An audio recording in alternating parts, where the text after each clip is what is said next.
તો આગળ વાત કરીશું મહેસાણાના ખેરાલુના ગ્રામ પંચાયતમાં બાળકોના હિત માટે એક મોટો નિર્ણય લેવામાં આવ્યો છે। આપને જણાવી દઈએ કે આ નિર્ણય સીધો બાળકોના સ્વાસ્થ્ય સાથે જોડાયેલો છે। બાળકોના સ્વાસ્થ્ય સાથે એટલા માટે જોડાયેલો છે કારણ કે બાળકો જે આરોગતા હોય છે તે વસ્તુઓથી તેમનું સ્વાસ્થ્ય ખરાબ થતું હોય છે। સાથે જ મહેસાણાના ખેરાલુના તાલુકાના ડોવાલ ગ્રામ પંચાયત દ્વારા બાળકોને સ્વાસ્થ્ય હિતમાં મોટો નિર્ણય લીધો છે।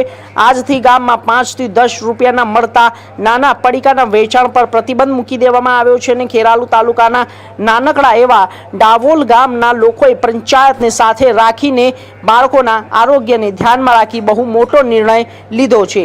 ડાવોલ ગામ પંચાયત દ્વારા બાળકોના સ્વાસ્થ્ય હિતમાં 5 થી 10 રૂપિયાના મળતા નાના પડીકાના વેચાણ ઉપર પ્રતિબંધ મૂકી દેવામાં આવ્યો છે અને ગામમાં એક પણ દુકાનદાર પડીકાનું વેચાણ કરતો દેખાશે તો તેના ઉપર સીધી કાર્યવાહી કરવામાં આવશે। વેચાણ નહીં કરે એ તેઓ સ્પષ્ટ આદેશ આપી દીધો છે અને આ સાથે જ ગ્રામ પંચાયત અને ગામના લોકો દ્વારા એક જાહેર નોટિસ પણ બહાર પાડવામાં આવી છે।